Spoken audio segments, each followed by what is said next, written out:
আর ওনার হচ্ছে ধান হবে ওনার যে প্লটটা আছে এটা দখল করা, এই পাশেরটাও দখল করেছে, এই পাঁচটা প্লট দখল করেছে।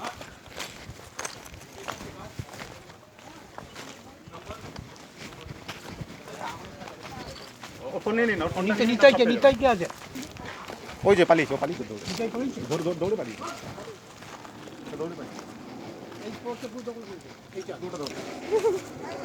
ইল্লিগাল কাজ বলে পালিয়েছে। মাংস খাচ্ছে, নতুন দেখো জমি দখল আছে না, মাংস খাচ্ছে।